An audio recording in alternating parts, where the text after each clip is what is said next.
मानवी आयुष्याला गुणदोष टळलेले नाहीत, परंतु आमचं अंतर्मन आम्हाला सांगत आहे की काहीही असो, तो आपल्यासारखाच तत्वनिष्ठ आणि सत्यवचनी असेल हे मात्र नक्की। सत्य, मूर्तिमंत सत्य, सत्यवान,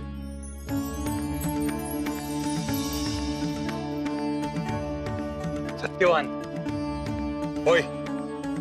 आपल्या युवराजांचं नाव सत्यवानच असेल। सत्यवान,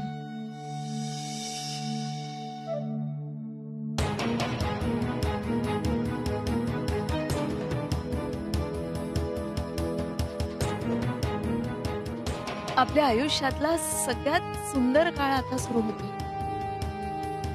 या राजवैभवाचा स्वामी जन्माला येणार आहे।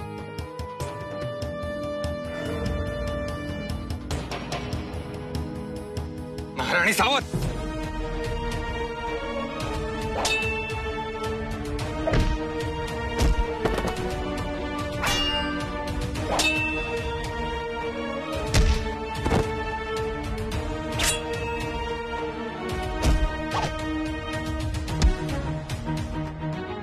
अमात्य उग्रसेन वीज दिसत नाहीये, पहारेकरी दिसेनासे झाले। खात महाराणी खात। नक्कीच शत्रूने फार मोठं षडयंत्र रचलंय महाराज। थेट आपल्या दालनापर्यंत पोहोचून आपल्यावर हल्ला केलाय म्हणजे। उग्रसेन सुखरूप असेल ना?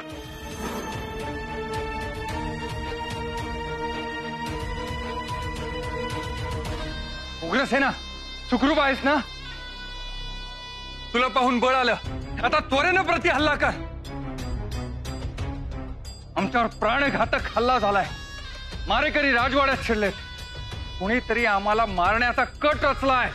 हो, आणि तरीही वाचलास तू?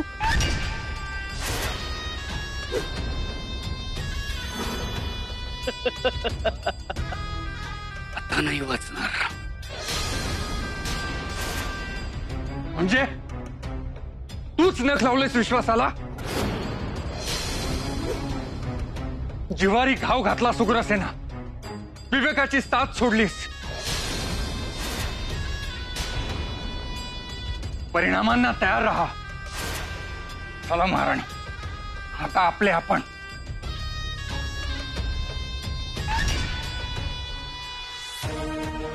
हे भयंकर आहे महाराज।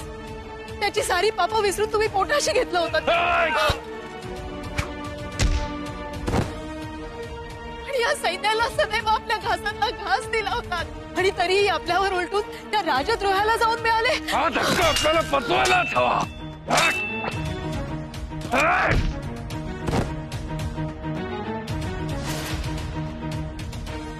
महाराज, वेदना असह्य होत आहेत महाराज। आम्ही जाणतो आहोत महाराणी।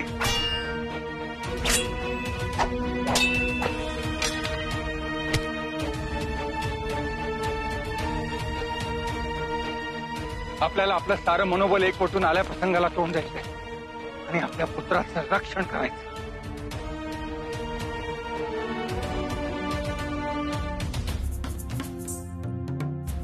उग्रसेना,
अरे पकडा त्याला!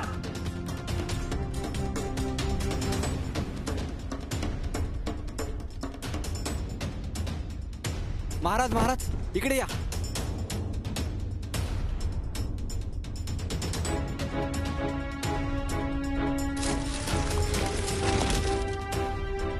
महाराज, हा भुयारी मार्ग तुम्हाला सुरक्षित जागी पोहोचवेल.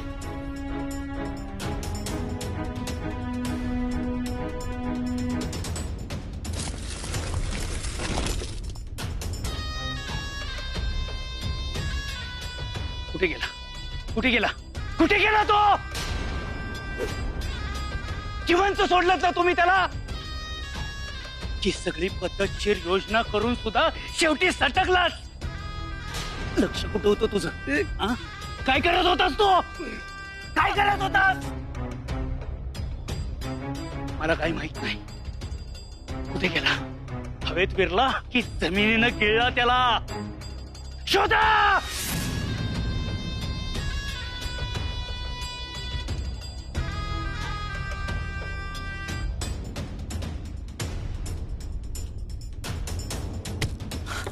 महाराज सांभाळून.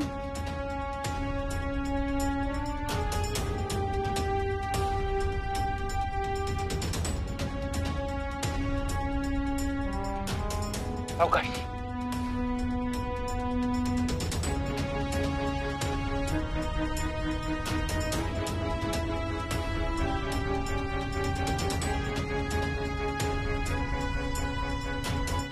हा भुयारी मार्ग आपल्याला कुठे घेऊन जाणार आहे? महाराणी, ही गुप्त भुयारी वाट आपल्याला सुरक्षित ठिकाणी घेऊन जाईल एवढं नक्की. आणि आपल्या बाळाला धोक्यापासून दूर. अवकाश या. महाराज सांभाळ.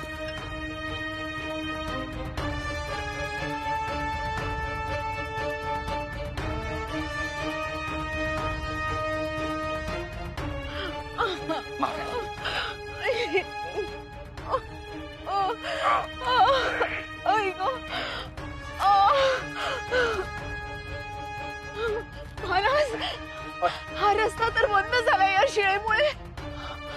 आता काय करायचं?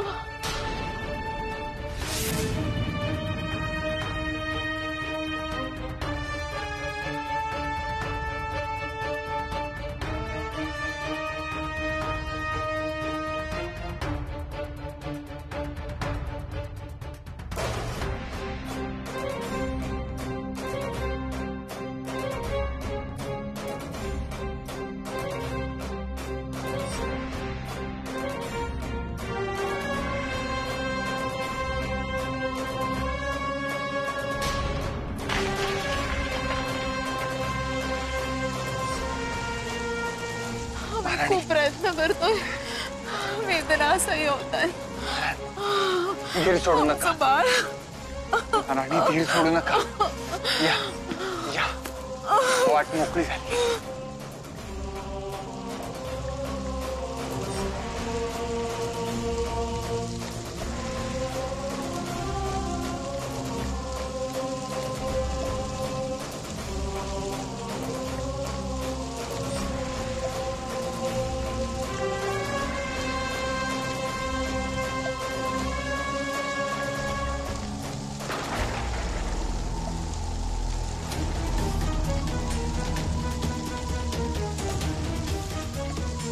सुटणार नाही तुम्ही आमच्या ताब्यातून.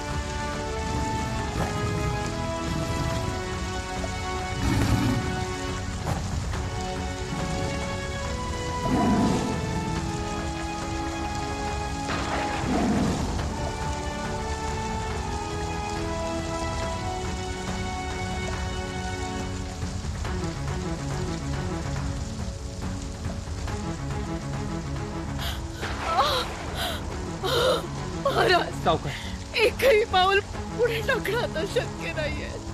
आमचे प्राण आता इथेच जातील. महाराणी बस थोडंच अंतर. आपल्या बाळासाठी आपल्याच माणसांनी आपला घात केला, परंतु हे अरण्य आपली साथ देईल आणि आपल्या बाळाला कवेत घेईल.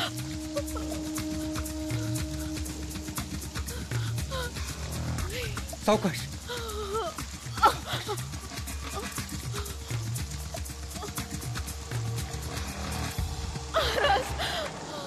आता नाही चालता येत.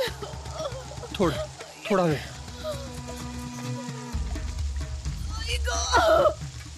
कोण असेल?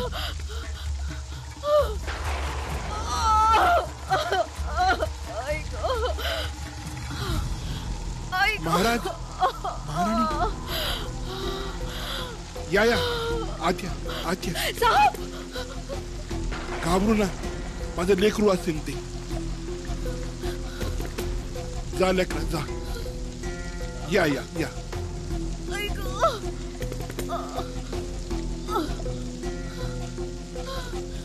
सावकाश. देवली मायो, देवली मायो, देवली मायो, यही गे. सरी सरी, यही सरी सरी. महाराणी धीर सोडून. आपण सुरक्षित पोहोचलो. धीर धरा.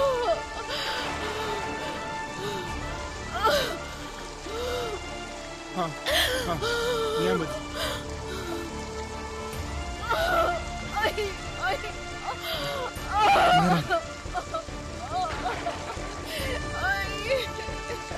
महाराज, काळजी ना. महाराणी सुखरूपासी आहेच. कळी तुम्हाच मी काय म्हणीच. महाराणी सुखरूपासी आहेत आहेत. महाराज, महाराज, महाराज, महाराज, महाराज, इथे इथे बस. आते आते बस. काळजी ना.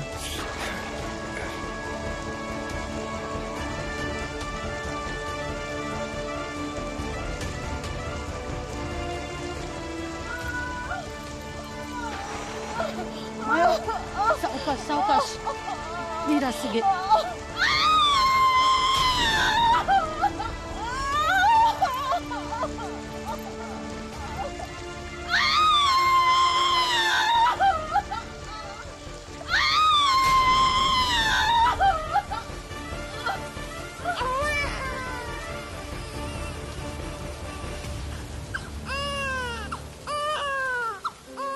झाली सुटका.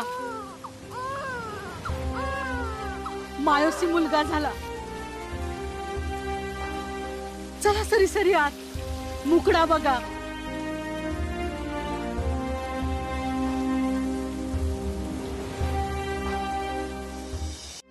महाराणी. आलात महाराज. होय. अखेरीस आपला पुत्र आला या जगात. लढत, झगडत, शत्रूला मात देत आला. परंतु आम्ही फार थकलो आहोत महाराज. इतक्या थकलोत की डोळे उघडून त्याच्याकडे पाहणं देखील शक्य नाहीये. तुम्हीच घ्या त्याला उराशी आणि सांगा आम्हाला कसा दिसतो आपला पुत्र.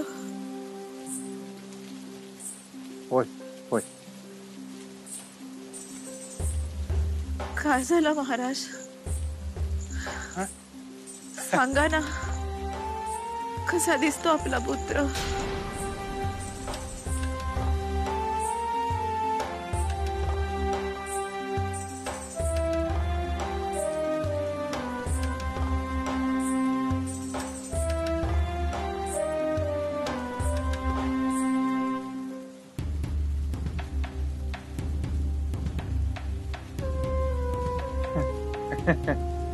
कसा म्हणून काय विचारता महाराणी.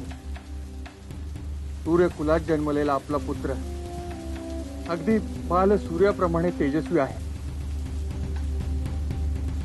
आपला पुत्र त्रिखंडात नाव कमावणार यात शंकाच नाही. खरंच महाराज, जीवन सार्थकी लागलं आज. परंतु आपलं सारं काही राहून घेतलं गेलंय. राजमहालात जन्माला येणारा आपला पुत्र इथे या रानात जन्म दिलाय आम्ही त्याला. इथे काय आहे त्याच्यासाठी? त्याच्या संगोपनाची, विद्याभ्यासाची सारी सिद्धता केली होती आपण.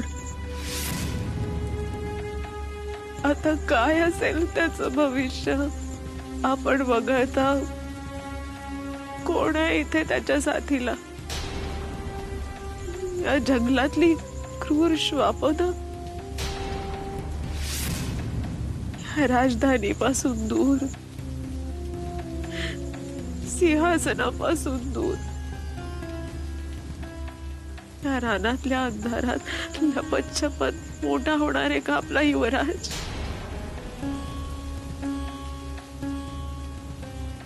त्या पाहू त्याला आमच्याकडे. एकदा हृदयाशी कवटाळू द्या त्याला. होय.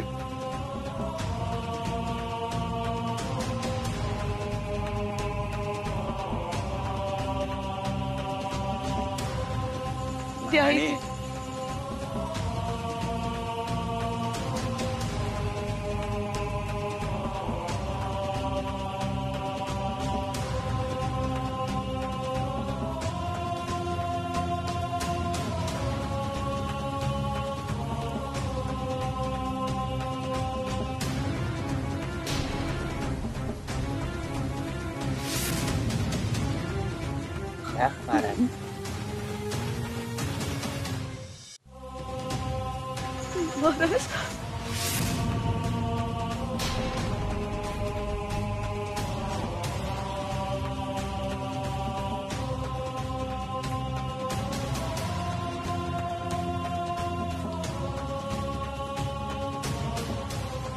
हे काय महाराज?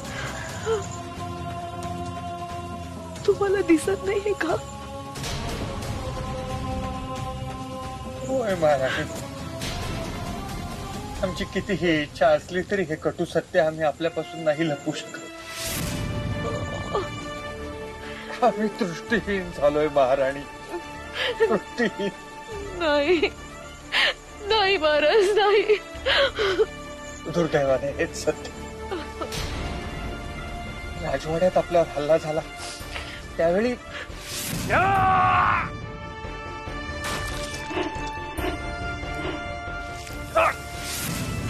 म्हणजे आपण इथे येण्यापूर्वीच तुमची दृष्टी गेली होती.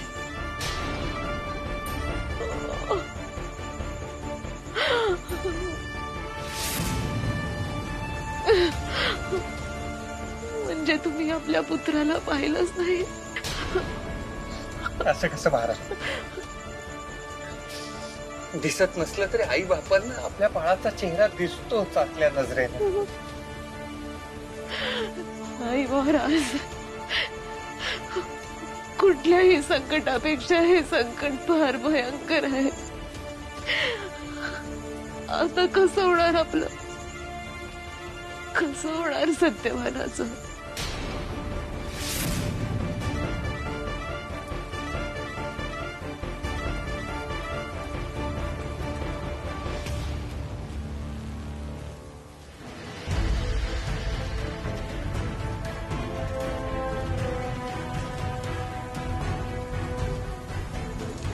सावकाश.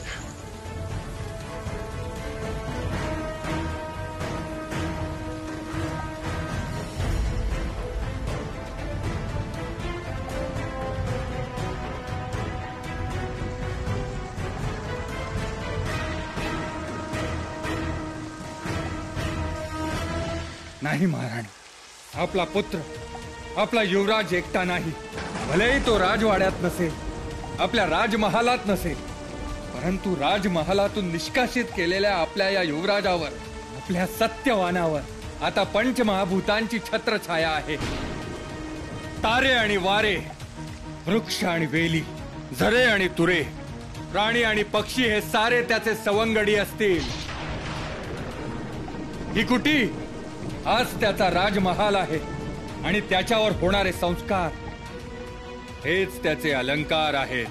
हे आदिम अरण्य हेच त्याचे साम्राज्य आहे आणि तो इथला अनभिषिक्त सम्राट आहे. त्याची ओंजळ आनंदानं भरून ओसंडणार आहे. नियती त्याला कधीच एकटा टाकणार नाही. त्याचा हात हाती घेणारी, त्याची सारी सुखदुःख वाटून घेणारी, सर्वस्वानं त्याच्यावर प्रेम करणारी, सहधर्म निभावणारी जीवाची जोड त्याची अर्धांगिनी म्हणूनच या भूतलावर जन्म घेईल.